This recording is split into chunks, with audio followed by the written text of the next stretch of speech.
15 বছর যেমন নিশিরাতে নির্বাচন হয়েছে, এবারও ষড়যন্ত্রে একটি দল। অভিযোগ তারেক রহমানের। দ্বিতীয় দিন দুপুরে ভোটের প্রচার চালাবেন ঢাকায়।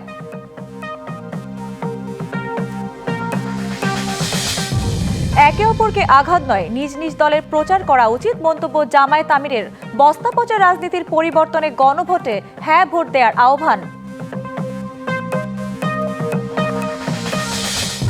12ই ফেব্রুয়ারি নির্বাচন হবে ভবিষ্যতের সব নির্বাচনের মানদণ্ড, বললেন প্রধান উপদেষ্টা। যে দল জিতবে তাদের সাথে কাজ করতে আগ্রহী যুক্তরাষ্ট্র। এবং দেশব্যাপী উদযাপিত হচ্ছে সরস্বতী পূজা। শ্বেত শুভ্র সাজে বিদ্যাদেবীর আরাধনায় মুখর শিক্ষাঙ্গন, মন্দির, আশীর্বাদ প্রার্থনা। ভোটারদের মন জয়ের যুদ্ধে দ্বিতীয় দিনের প্রচার শুরু করেছেন ত্রয়োদশ জাতীয় সংসদ নির্বাচনের প্রার্থীরা। নগরী থেকে গ্রাম, পাড়া মহল্লার অলিতে গলিতে এখন উৎসব মুখর পরিবেশ। ভোটারের দুয়ারে যাচ্ছেন প্রতিশ্রুতির ডালি নিয়ে। সকাল থেকেই গণসংযোগ করছেন রাজশাহী 2 আসনে বিএনপির প্রার্থী মিজানুর রহমান মিনুর কর্মী সমর্থকরা। ধানের শীষের পক্ষে গণজোয়ার সৃষ্টির প্রত্যাশা তাদের। অন্যদিকে খুলনায় প্রচার চালাচ্ছেন জামায়াতে ইসলামীর সেক্রেটারি জেনারেল অধ্যাপক মিয়া গোলাম পরোয়ার। দিনাজপুরে নির্বাচনী সমাবেশ করবেন জামায়াতের আমির ডাক্তার শফিকুর রহমান। এছাড়া অন্যান্য আসনগুলোতেও গণসংযোগ করছেন প্রার্থীরা। 15 বছর যেমন নিশিরাতের নির্বাচন হয়েছে, একইভাবে এবারও একটি দল ষড়যন্ত্র শুরু করেছে বলে মন্তব্য করেছেন বিএনপির চেয়ারম্যান তারেক রহমান। সিলেট থেকে ঢাকায় ফেরার পথে রাতে কিশোরগঞ্জের ভৈরব ও নারায়ণগঞ্জের 2500-এ আয়োজিত নির্বাচনী জনসভায় তিনি আরও বলেন, রাষ্ট্র মেরামত করতে চাইলে সবাইকে ঐক্যবদ্ধ থাকতে হবে। ভোটারদের সতর্ক করে বলেন, ষড়যন্ত্র শুরু হয়েছে, এবার তাহাজ্জুদের সময় উঠে প্রস্তুতি নিতে হবে এবং ফজরের নামাজ পড়েই ভোট কেন্দ্রে গিয়ে লাইনে দাঁড়াতে হবে। প্রচারের প্রথম দিন সিলেট থেকে সমাবেশ শুরু করেন তিনি।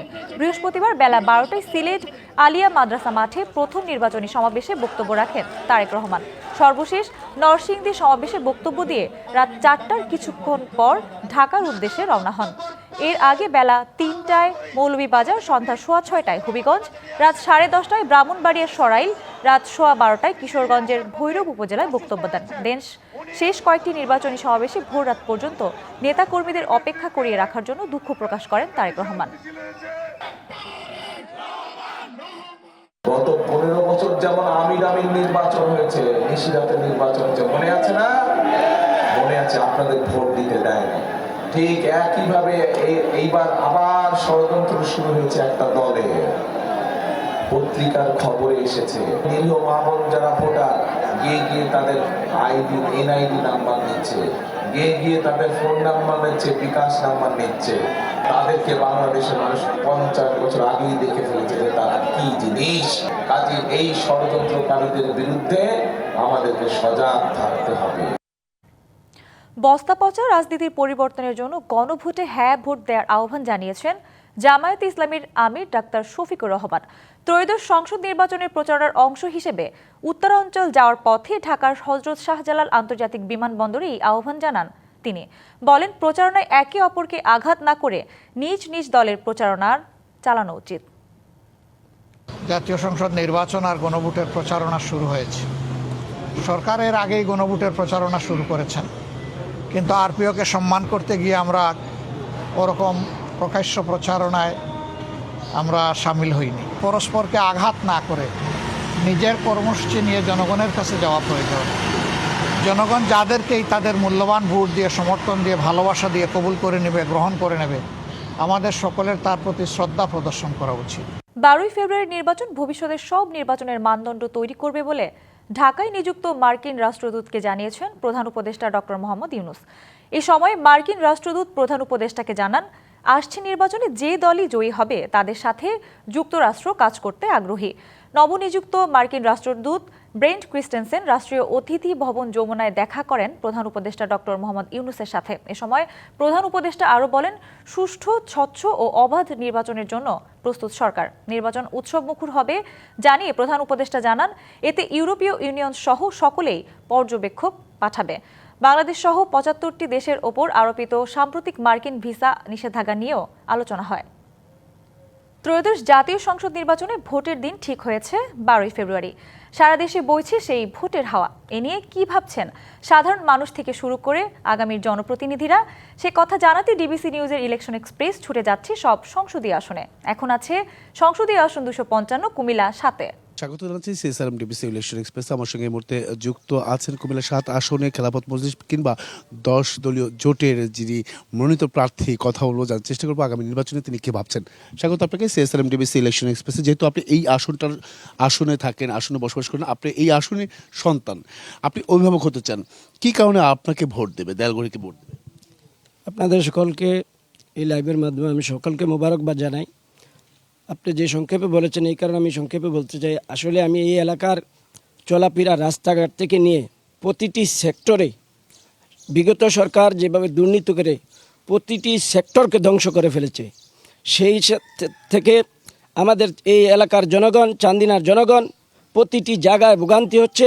সে সমস্ত চিন্তা ভাবনা করে আমরা সকলে 10 দলীয় জোটের অনেকে নমিনেশনের জন্য ফর্ম কিনেছেন, কিন্তু আলহামদুলিল্লাহ 10 দলীয় জোট আমাকে মনোনীত করেছে।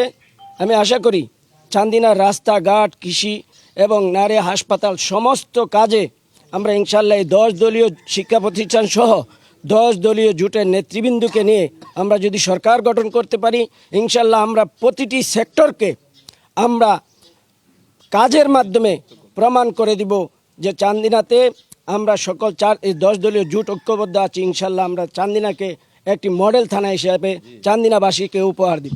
প্রচারণা করছেন, মানুষের দোরগোড়া যাচ্ছেন, ভোট চাইছেন, কি বলছে তারা? মানুষের যে মনের আকাঙ্ক্ষা, মানুষ বলেছিল যে ওলামায়ে কেরামের নেতৃত্বে যদি সকল দলগুলো ঐক্যবদ্ধ হয় তাহলে ইনশাল্লাহ আমরা নতুন একটি বাংলাদেশ দেখতে চাই, বৈষম্যমূলক একটি বাংলাদেশ দেখতে চাই।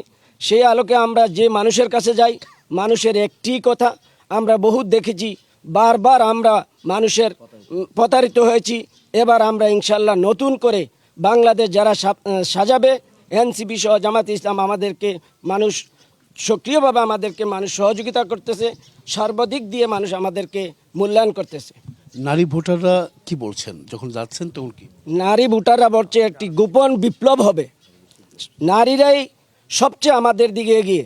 নারীরা ভিতরে ভিতরে আমাদের মা বোনেরা প্রতিটি ঘরে ঘরে গিয়ে প্রতিটি মা বোনদেরকে বলতেছে এবার আমরা 10 দলীয় জোটকে ইনশাল্লাহ বিজয় করব। অসংখ্য ধন্যবাদ। আমাদের সঙ্গে আপনি এতক্ষণ যুক্ত ছিলেন। পরবর্তী সংবাদ বেলা 12টা থাকছে বিভিন্ন কোনো রাজনৈতিক দলের মনোনীত প্রার্থীরা কি ভাবছেন আগামী নির্বাচনকে কেন্দ্র করে, সেসব বিষয় সঙ্গে থাকুন সিএসআরএম ডিবিসি ইলেকশন এক্সপ্রেসের। জ্ঞান ও বিদ্যার দেবী সরস্বতী আরাধনার দিন আজ। সনাতন ধর্মাবলম্বীদের অন্যতম প্রধান ধর্মীয় উৎসব সরস্বতী পূজা। সনাতন ধর্মাবলম্বীদের মতে দেবী সরস্বতী সত্য, ন্যায় ও জ্ঞানালোকের প্রতীক, বিদ্যা, বাণী ও সুরের অধিষ্ঠাত্রী। শাস্ত্রীয় বিধান অনুসারে মাঘ মাসে শুল্কা পঞ্চমী তিথিতে সরস্বতী পূজা অনুষ্ঠিত হয়। এই তিথি বসন্ত পঞ্চমী নামেও পরিচিত। শ্বেত শুভ্র বসনা সরস্বতী দেবীর এক হাতে বেদ, অন্য হাতে বীণা, সেজন্য তাকে বীণা পাণিও বলা হয়। সনাতন ধর্মীয় বিশ্বাস অনুযায়ী জ্ঞান ও বিদ্যার অধিষ্ঠাত্রী দেবী তার আশীর্বাদের মাধ্যমে মানুষের চেতনাকে উদ্দীপ্ত করতে প্রতি বছর আবির্ভূত হন ভক্তদের মাঝে। রাজধানী ঢাকা সহ সারা দেশের মন্দির ও শিক্ষা প্রতিষ্ঠানগুলোতে পূজা ছাড়াও অন্য অনুষ্ঠানমালায় আছে পুষ্পাঞ্জলি প্রদান, প্রসাদ বিতরণ, ধর্মীয় আলোচনা সভা, সাংস্কৃতিক অনুষ্ঠান প্রভৃতি। চুয়াডাঙ্গায় আবারও বাড়ছে শীতের মাত্রা। সকালে সর্বনিম্ন তাপমাত্রা রেকর্ড করা হয়েছে 10 ডিগ্রি সেলসিয়াস।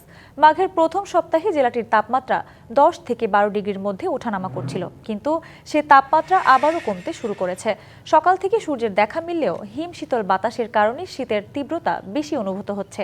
সেই সাথে বাড়ছে ঠান্ডাজনিত রোগ। সদর হাসপাতালে শিশু ডায়রিয়া রোগীর সংখ্যা বেড়েছে আশঙ্কাজনক হারে। এদিকে জেলার 4টি উপজেলায় শীতার্ত মানুষের মাঝে প্রায় 20,000 কম্বল বিতরণ করা হয়েছে। স্থানীয় আবহাওয়া অফিস জানিয়েছে আগামী কয়েকদিন এমন শীতল পরিবেশ থাকবে চুয়াডাঙ্গায়।